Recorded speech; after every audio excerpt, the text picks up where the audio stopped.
अस्सलाम वालेकुम। एडवोकेट रतलन एक बार फिर मेमन न्यूज़ के प्लेटफॉर्म से आपकी खिदमत में हाजिर हुई हूँ। Sindh high court bar association के इलेक्शन हो रहे हैं 2024-2025 और प्रेसिडेंट की सीट से आ रहे हैं एडवोकेट इरफान हसन अंसारी साहब। सर अस्सलाम वालेकुम। वालेकुम अस्सलाम। कैसे हैं सर आप? अल्लाह का शुक्र।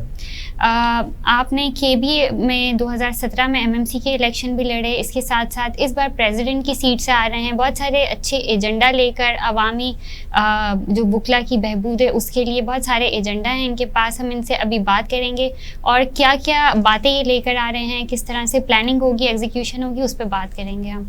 सर सबसे पहला सवाल ये है कि आप लॉयर बने तो आपको किस चीज़ ने मोटिवेट किया कि मुझे प्रेसिडेंट का इलेक्शन लड़ना है? औज़ुबिल्लाहि मिनश्शैतानिर्रजीम, बिस्मिल्लाहिर्रहमानिर्रहीम। देखें, मैं 2002 में जब वकील बना तो मैं 2002 से अब तक ये देखता आया कि यहाँ पे एक मखसूस तबका और यूँ कह लें कि एक विरासती सियासत चली आ रही है।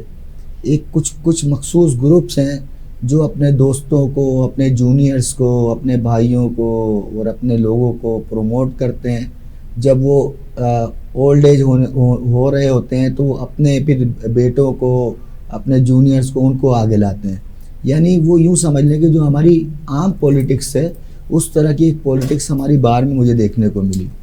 तो मैंने 2017 में कोशिश की कि मैं मेंबर मैनेजिंग कमेटी के लिए आऊँ और इस अपने सारे एजेंडास को लाऊँ। तो उसमें मुझे अल्हम्दुलिल्लाह 725 वोट मिले और 10 वोट से शायद मेरी सीट रह गई थी, लेकिन मैं हिम्मत नहीं हारा। फिर मैं घर का अकेला हूँ और ह्यूमन राइट्स का भी मैं चेयरमैन हूँ। हमारी एक ह्यूमन राइट्स है जो welfare of the peoples and welfare of the advocates काम करती है मुख्तलिफ एजेंडास पे, मुख्तलिफ प्रोजेक्ट्स पे। तो मैं फिर उसमें बिज़ी हो गया। फिर मैं जो है आपने देखा होगा कि यहाँ पे हमारे वकीलों में हमारी पाक आर्मी के लिए, हमारी इस्टेब्लिशमेंट के लिए एक पता नहीं क्यों आग भर दी गई है, जबकि ऐसा है नहीं। अगर आप 5 मिनट के लिए देखें और सोचें कि अगर ये बॉर्डर्स पे जो हमारे लोग बैठे हुए हैं, हमारे नौजवान जो शहीद हो रहे हैं, रोज़ाना की बुनियाद पे शहादतें हो रही हैं, अगर ये ना हो तो क्या हम पाकिस्तान को प्रोटेक्ट कर सकते हैं?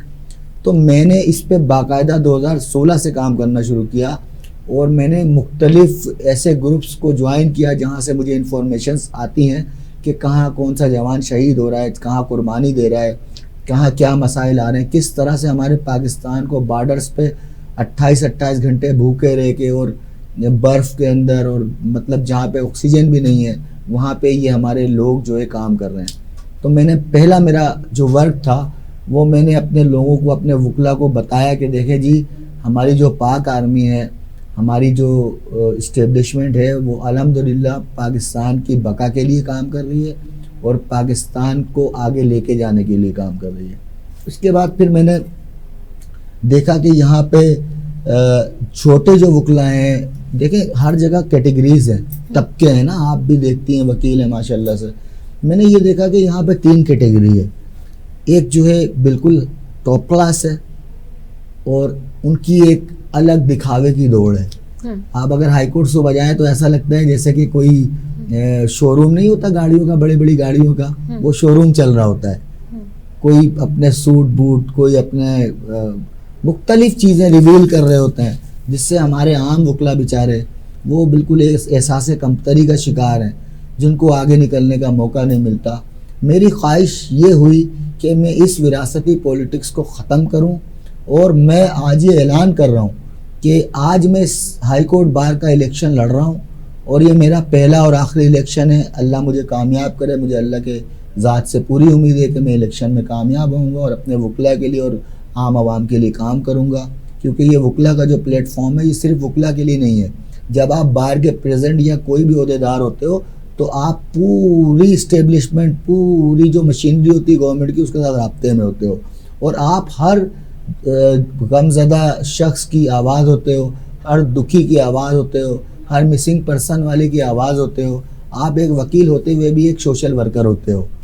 तो मैंने सर आप प्रेसिडेंट की सीट पे जो आ रहे हैं उसके लिए वेलफेयर ऑफ वकला के लिए आप क्या सोच कर आ रहे हैं, क्या क्या आप प्रोजेक्ट्स ला रहे हैं? मैं शॉर्ट पॉइंट करके अपने पहले एजेंडे बता दूं। सबसे पहले मैं रिटेनरशिप्स चाहता हूं कि सारी रिटेनरशिप सामने लाई जाए और वो रिटेनरशिप्स उन वकला को दी जाए जो उसके मुस्तहिक हैं। उसके लिए पूरा प्रोग्राम बनाया जाए कि वो क्वालिफाइड है, अगर उस रिटेनरशिप के मुस्तहिक हैं। अगर कोई क्वालिफाइड नहीं है और मुस्तहिक भी है तो जाहिर सी बात है वो कंपनी तो उसको नहीं रखेगी, लेकिन वो मुस्तहिक भी हो और क्वालिफाइड भी हो। बहुत सारे वकला हैं बेचारे दोपहर को खाने के लिए परेशान हो रहे होते हैं।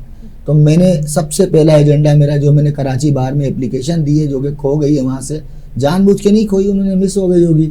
मैंने वहाँ एप्लीकेशन दी कि मैं दोपहर में वकला को 50 रुपीज़ में खाना प्रोवाइड करना चाहता हूँ पेट भर के, और 20 रुपीज़ में चाय, जो कि मैं अपनी NGO ह्यूमन राइट्स और मेरे जो हल्का अहबाब है, मैं बनारसी क्लॉथ मर्चेंट एसोसिएशन का लीगल एडवाइज़र भी हूँ और बनारसी बरादरी का चेयरमैन हूँ। और हमारे लोग मेमन कौम की तरह बहुत हाई प्रोफाइल और पैसे वाले होते हैं और लोगों की मदद करते हैं।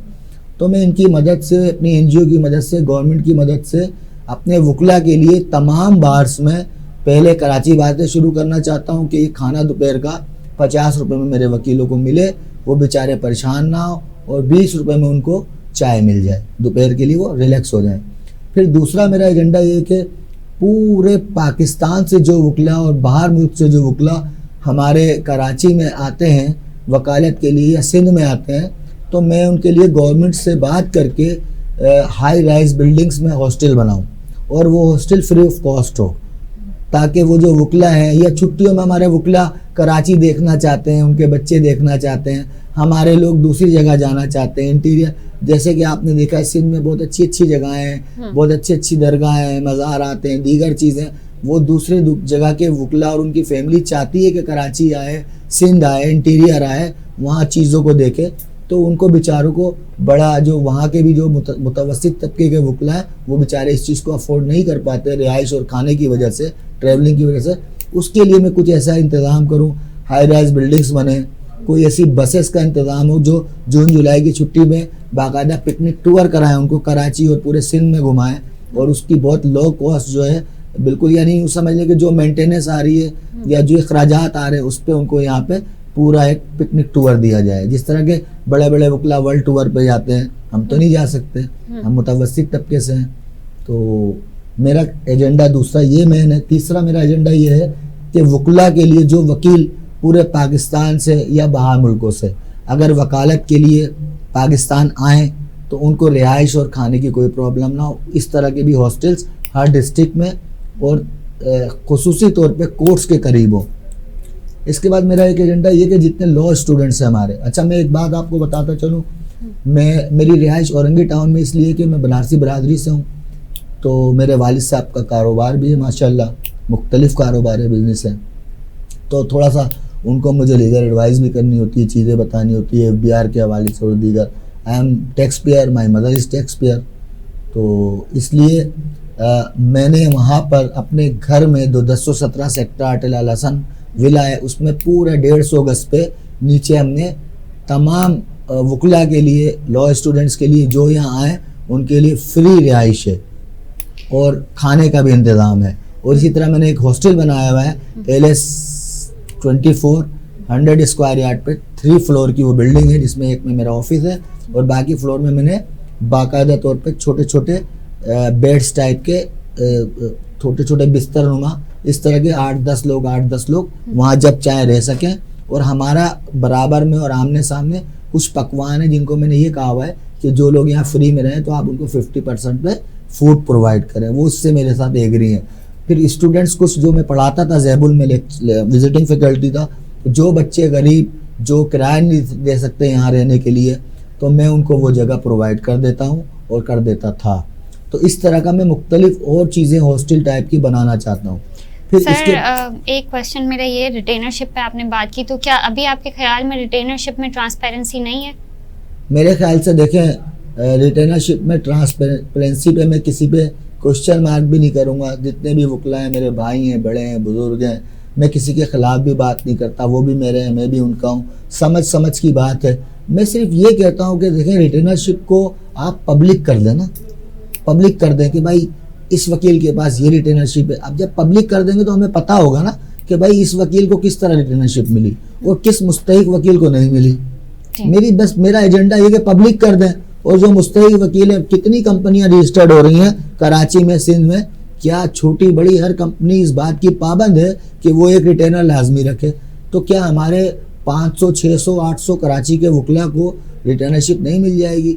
मैं ये ऐलान करता हूँ कि मुझे कोई रिटर्नरशिप नहीं चाहिए, मुझे कोई लीगल एडवाइजरशिप नहीं चाहिए। मेरी वकालत सुम्मा अल्हम्दुलिल्लाह इतनी अच्छी है कि मैंने Z4 से लेके और रेंजर्स फोर्ट तक का सफ़र यहाँ तय किया है। मैंने अपना औरंगी नहीं छोड़ा, मैं औरंगी को भी बना रहा हूँ। इंशाअल्लाह मैं उसको नॉर्थ नाज़िमाबाद और DHA की तरह बना दूंगा, मेरी पूरी ख्वाहिश और मैं काम कर रहा हूँ उस पर। फिर मेरा आगे एक प्रोजेक्ट जो सबसे ज़बरदस्त प्रोजेक्ट मैं लाया हूँ, मैंने मुख्तलिफ बिल्डर्स से बात की है जो सोसाइटीज़ बनाते हैं, जो वो सोसाइटीज़ बना रहे हैं। मैंने उनसे जाके बात की कि यार आपके अगर 1000 प्लॉट है ना, तो इसमें हमें आप 100 प्लाट का एक पूरा एक बेज हमें दे दो, और वो हमारे वकला वहाँ रहें या क्लर्क रहें या एसोसिएट्स रहें उसमें ना, क्योंकि वकील को एसोसिएट्स और क्लर्क की 24 घंटे ज़रूरत होती है, अपने जूनियर्स की 24 घंटे ज़रूरत होती है। तो 80 स्क्वायर यार्ड के प्लाट के लिए मैंने मुख्तलिफ जगहों पे बात की है। तो कहीं मुझे 20 लाख रुपए का पैकेज मिला है, जिसमें 10 लाख रुपए डाउन पेमेंट करके और 20-25 हज़ार रुपये महीने देके आपको प्लाट मिल जाएगा, और आप आधे पेमेंट करके। मैंने ये भी बात की कि आप हमें जगह दे दें हम, ताकि वहाँ रिहाइश करें, रेंट से बचें। और ये पूरे सिंध वालों के लिए, पूरे पाकिस्तान के लिए। मैं लिसानियत ख़त्म करके बात करता हूँ, मैं तासुब पसंद नहीं हूँ।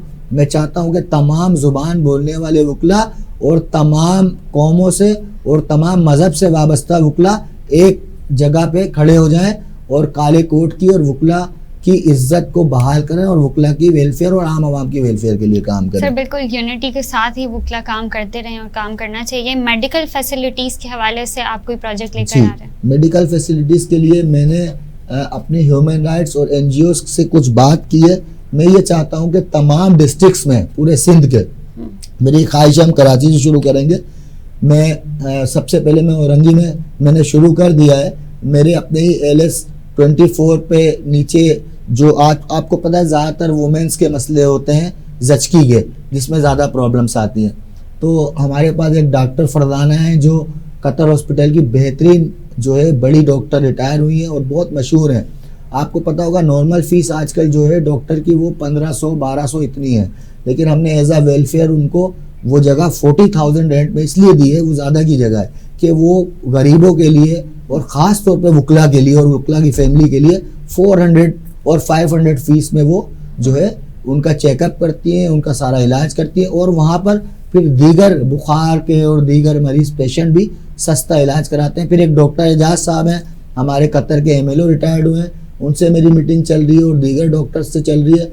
हम चाहते हैं कि गवर्नमेंट दे दे, गवर्नमेंट नहीं देती है तो कम से कम कुछ जगहें इम्यूनिटी वाली हमें थोड़ी थोड़ी मिल जाएँ, जहाँ पे हम अपने NGO और प्राइवेट तरीके से और गवर्नमेंट एफिलिएशन करके हर डिस्ट्रिक्ट में वकला के लिए और गरीब आवाम के लिए क्लिनिक्स बना दें। और ये ज़चकी के हवाले से, बच्चों की पैदाइश के हवाले से ज़्यादा ब्लैकमेलिंग होती है जी, ऑक्सीजन नहीं है। अभी 4 दिन पहले मेरे कज़न की बच्चे का नमूनिया हुआ, तो सिविल तक में आप यकीन करें 2:30 बजे रात को कोई रूम नहीं मिल रहा था, कोई ऑक्सीजन नहीं मिल रहा था। फिर मैं आया, चूँकि मैं पीपल्स पार्टी से भी ताल्लुक़ रखता हूँ, मैंने अपनी पार्टी के पैरामेडिकल स्टाफ से बात की। माशाल्लाह से हमारे बिलावल जरदारी साहब को जो विज़न है, उनका भी विज़न यही है कि welfare of the state, welfare of the people की जाए। तो फौरी तौर पे उस बच्चे को माशाल्लाह से जो एक प्राइवेट इदारे के साथ मिलकर जो एक और इमरजेंसी बनी है, उसमें फौरी तौर पर उसका एडमिट किया गया और सुबह 7 बजे तक उसको बाकायदा तौर पर अच्छी हालत में डिस्चार्ज किया गया। तो मैं चाहता हूँ कि हर डिस्ट्रिक्ट में, ये तो आपने बात की कि अगर पीपल्स पार्टी के हवाले से आपने बात की, उसके बाद फैसिलिटीज मिली उस बच्चे को, नहीं, तो नहीं, एक आम नहीं, जब तक वो एक आम इंसान था, यानी कि 2:30 बजे तक मैं वो एक आम मैं इंसान वहीं आ रहा हूँ, मैं वहीं आ रहा हूँ, मैं आपकी बात आ गई जी। मैं उसी चीज को खत्म करना चाहता हूँ कि मैं गया और मैंने अपने पीपल्स पार्टी सबको देती है, हर आदमी की। देखिए अब वार्ड है 20 लोगों का, 50 लोगों का, सिविल हॉस्पिटल में 2000 मरीज आ रहा है हर घंटे में, वो किस तरह से वो मैनेज करेंगे? कर रहे हैं हम, हमारी पार्टी भी कर रही है, मुख्तलिफ जगह पे मुख्तलिफ प्रोजेक्ट्स बन रहे हैं। मैं पार्टी पे इसलिए बात नहीं कर रहा, मैं यहाँ पे बाहर की पॉलिटिक्स के हवाले से आया हूँ, लेकिन हमारे पार्टी का विजन है कि हम हर गरीब को उसके घर पे ना सिर्फ रोटी कपड़ा मकान बल्कि मेडिकल फैसिलिटी और लीगल हेल्प भी पहुँचाएं, जिसके लिए बाकायदा काम हो रहा है और बहुत सारे प्रोजेक्ट्स शुरू हो चुके हैं। अब मैं अपनी ह्यूमन राइट्स की तरफ से बात करता हूँ। मैं ये चाहता हूँ कि हमारी ह्यूमन राइट्स प्रोटेक्शन मुहिब्बे वतन ऑर्गेनाइजेशन पाकिस्तान रजिस्टर्ड नंबर है 1251, हमारे चेयरमैन साहब है मुरीन शाबरानी, वाइस चेयरमैन है अरसलान शेख एडवोकेट जो हैदराबाद में होते हैं, और मुरीन साहब कंबन में होते हैं, और ये इंटीरियर से रजिस्टर्ड हुई है बाकायदा।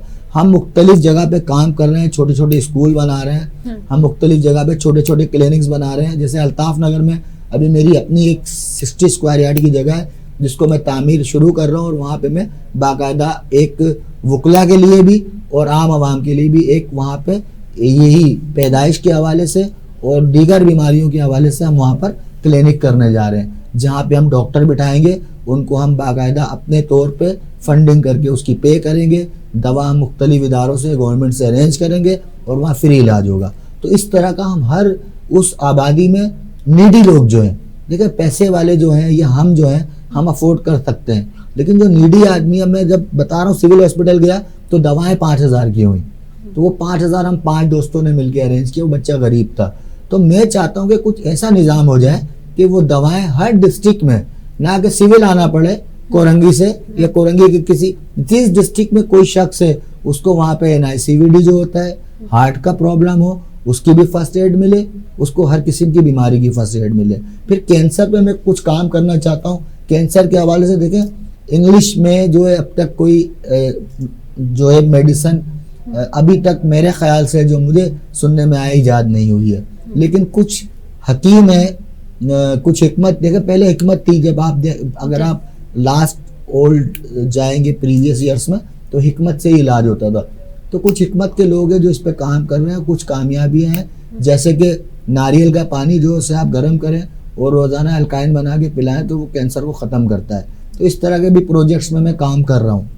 तो सर जो स्ट्राइक्स का कल्चर है बार में, स्ट्राइक्स जिस तरह से की जाती हैं, आपको लगता है कि अब वकला जो हैं वो सही एजेंडा पे स्ट्राइक कर रहे हैं, या अब वो अपने एजेंडा से हट के सिर्फ अपनी सेल्फ सेटिस्फेक्शन या ईगो के लिए स्ट्राइक्स करते हैं? जैसे मैम अगर मैं ये कहूँ ना कि वो सेल्फ ईगो के लिए या वो, तो ये मुनासिब नहीं होगा, क्योंकि मैं इस वक्त पॉलिटिकल फोरम पे ज़रूर बैठा हुआ हूँ, लेकिन मैं किसी के ख़िलाफ़ नहीं हूँ। हर शख्स मेरे लिए काबिल इज़्ज़त है। मुझे नहीं पता कौन किस लिए स्ट्राइक कर रहा है, लेकिन जहाँ पे किसी वकील के साथ दहशतगर्दी वाला मामला, किसी वकील के ख़िलाफ़ कोई मारपीट वाला मामला, लेकिन उसमें भी ट्रांसपेरेंसी होनी चाहिए। देखिए हमारे यहाँ कुछ चीज़ें मेरे को देखने में ये आई हैं कि हमारे जो कुछ वकला है ना, जो बेचारे कुछ नए वकला है, यंग, हम भी यंग ब्लड थे, हम भी बड़े जज्बाती थे, वो बच्चे बहुत प्यारे हैं, अच्छे हैं, उनकी असल में थोड़ी सी जो है ना उनको यूँ कह के काउंसलिंग होनी चाहिए, एक तरबियती नशिस्त होनी चाहिए, उनको सिखाना चाहिए कि ये जो पेशा है हमारे कायदे आज़म मोहम्मद अली जिन्ना का पेशा है, और उनका जो तरीक़ेकार था वकालत का और लोगों से बात करने का, आवाम से मिलने का, वो बिल्कुल डिफरेंट था। आप अपने इखलाक से उस पुलिस वाले को मुतासिर कर दो, जो पुलिस वाला आपसे मिसबिहेव ही नहीं करे। मैं भी वकील हूँ, आप यकीन करें, मैं अगर किसी पुलिस वाले को, रेंजर्स को, आर्मी को, या ये जो अक्सर झगड़ा आपने सुना होगा कि जी बाईपास पे जा रहे हैं और वहाँ पे जो है ना उन्होंने रोक लिया और वहाँ पे झगड़ा, अक्सर ये झगड़े सुनने में आते हैं। आप यकीन करें, मैं जाता हूँ, पूरा पाकिस्तान घूमता हूँ, मैं बिल्कुल देखें जो टैक्स है वो मैं दूंगा, क्यों, मैं इसी पाकिस्तान से कमा रहा हूँ। हाँ, ये ज़रूर ना चाहिए कि हमें 50% कर दें, या अगर वकालत के दौरान जब हम अपने प्रैक्टिस के लिए जा रहे हैं और हमारे पास कोई केस है उस डेट का, नेट पे हर चीज़ मौजूद है, हम उस जगह पे दिखाएं तो हमसे वो टैक्स ना लिया जाए। क्योंकि हम जा रहे हैं किसी गरीब की, किसी क्लाइंट की पैरवी करना, उसमें हमें अगर मराद दे दी जाए तो उसमें कोई बुराई नहीं। और मेरा ख्याल से अगर हम NLC वालों से या जो भी लोग वो प्रोजेक्ट्स चला रहे हैं, अगर हम जाके हमारी बात करें तो ये कोई इतना बड़ा मसला नहीं है। वो भी बहुत अच्छे लोग हैं और वो बड़ा कोऑपरेट करते हैं मेरे साथ। तो बहुत, आप यकीन करें, मैं गया इस्लामाबाद KPK गया था, और जितने भी टूल टैक्स मिले मुझे वहाँ पे, जो उनके रूम होते हैं, अगर मेरी वाइफ को वॉशरूम जाना है, मेरे बच्चों को जाना है, आप यकीन करें उन्होंने इतनी इज्जत दी मुझे, तमाम चीज़ें दी। इवन कि एक जगह मेरी गाड़ी ख़राब हो गई, उन्होंने अपना खुद फ़ोन करके मैकेनिक्स बुला के, तो ये चीज़ें हमने करनी है। फिर मेरी ये ख्वाहिश ये है वकला के लिए सबसे अहम, कि जो हमारे वकला नए जो इनरोल्ड होते हैं उनको हम कम से कम 3 साल तक गवर्नमेंट से 50,000 रुपीज़ दिलाएं। वो क्यों दिलाएं? देखें, जो बड़ा वकील होता है ना, मेरे तो उस्ताद ऐसे नहीं थे और भी वकील ऐसे नहीं होंगे, लेकिन जो जनरल देखने में आया, इस पर मैं एक फिल्म भी करने जा रहा हूँ, वकला की ज़िंदगी, उसमें क्या है, उसमें रोल ही यही है कि एक टॉप क्लास का वकील है, उसके पास एक मुंशी आता है, वो वकील बनता है, वो मुंशी वाला वकील होता है। ना वो बड़ी फोर्ड ले सकता है, ना लैंड क्रूजर ले सकता है, ना बड़ा ऑफिस बना सकता है, उसकी ज़िंदगी उसी गम में ख़त्म हो जाती है। और एक वकील होता है, उसके पास सब कुछ होता है, और उसमें से कुछ मुतवस्सित तबके के वकील निकल के बड़े वकील भी बन जाते हैं।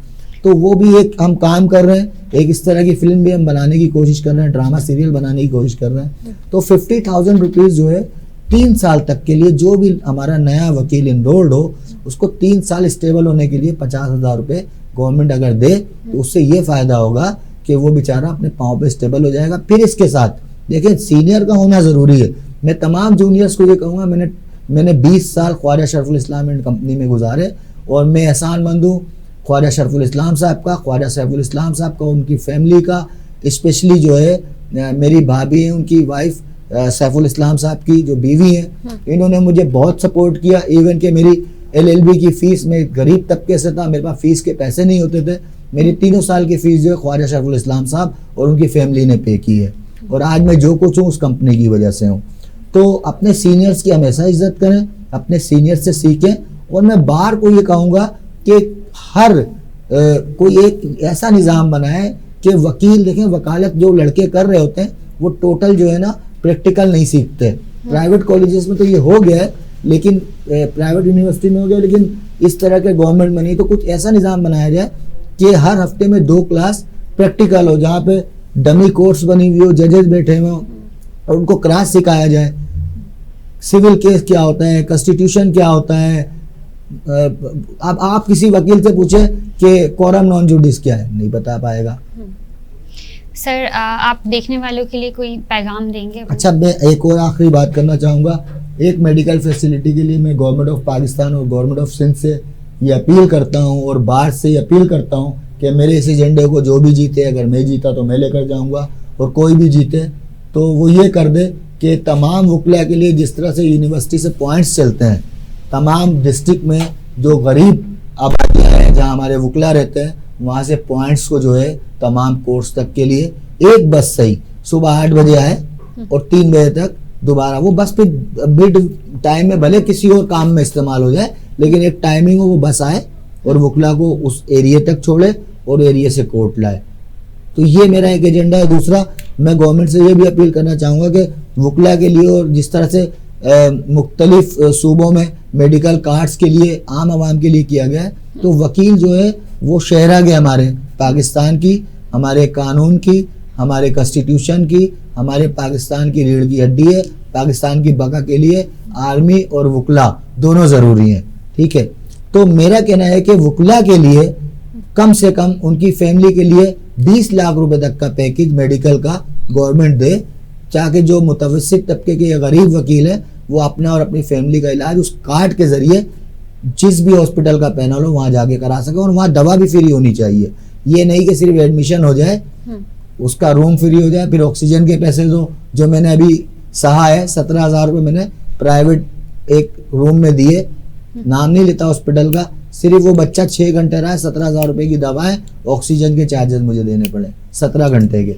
तो ये चीज़ें मैं चाहता हूँ कि ये हो, हमें कम से कम 20 लाख रुपए तक का दिया जाए। फिर जो वकला हमारे 50 साल या 60 साल के हो जाते हैं, देखें 5 लाख रुपए कोई बेनिवल फंड नहीं होता। 5 लाख में आजकल क्या होता है, उसके लिए कोई ऐसा निज़ाम बने कि उस वकील को बाकायदा तौर पे पेंशन मिले, कि अगर वो अकेला था और उसकी बेटियां हैं जो कि पढ़ रही हैं किसी और फील्ड में, अभी छोटी है, और वो बेचारा बूढ़ा हो गया है और वो अपने घर को नहीं चला पा रहा है, तो उसके लिए कोई ऐसा निज़ाम हो जाए कि उसको पेंशन की तरह 20, 25, 30 हज़ार रुपये कम से कम उसका राशन तो हो जाए, उसके घर का किचन तो चले। तो ये मेरा एक, ये भी गवर्नमेंट से और बाहर से अपील है, और मैं भी खुद करने की कोशिश करूँगा। प्लस एक मैंने व्हाट्सएप ग्रुप बना रहा हूँ एक अपने वकला के लिए, वकला बना हुआ भी है वकला वेलफेयर मूवमेंट के नाम से, जिसमें मैं तमाम वकला से और तमाम कंपनीज से और तमाम इदारों से रिक्वेस्ट करूँगा कि मुझसे रब्ता करें। मेरा नंबर है 0315669990, और हमें बाकायदा तौर पर जहाँ जहाँ लीगल एडवाइजरशिप और लॉ ऑफिसर्स की ज़रूरत है, और जहाँ जहाँ प्राइवेट इदारों में लॉ ऑफिसर्स की बैंकों में ज़रूरत है, वहाँ पे मैं उनको अच्छे वकील प्रोवाइड करके दूंगा, मुस्तहिक वकील जो उनके साथ ईमानदारी से काम करेंगे। वो मुझसे रब्ता करें, मेरे ग्रुप को ज्वाइन करें, और हमारे वकला की जो बदहाली है उसको ख़त्म करने में भी हमारा साथ दें, और अपने लिए भी एक अच्छा वकील आप हायर करें हमारे ज़रिए। तो ये एक हमारा ग्रुप है, उसे भी ज्वाइन करें। Thank you sir. मेरे साथ मौजूद थे advocate Irfan Ansari, Sindh high court bar association के इलेक्शन में प्रेसिडेंट की सीट से आ रहे हैं। बहुत सारे वेलफेयर ऑफ वकला के प्रोजेक्ट्स को लेकर उनकी प्लानिंग और एग्जीक्यूशन पर उन्होंने हमसे बातचीत की। आप अपना वोट एंड सपोर्ट सोच समझ के करें। जहां आपका वोट है वो आपकी जिम्मेदारी है। किसी भी ऐसे इंसान को वोट करें जो आपकी वेलफेयर के लिए काम करे और आपको मजबूत बनाए। तो इसी के साथ एडवोकेट कुरैतुल को इजाज़त दीजिए। मेमन न्यूज़ के प्लेटफॉर्म से एक बार फिर आपकी खिदमत में हाजिर होंगी इलेक्शन की स्पेशल ट्रांसमिशन के साथ। तब तक आप हमारा चैनल लाइक एंड सब्सक्राइब कीजिए। शुक्रिया।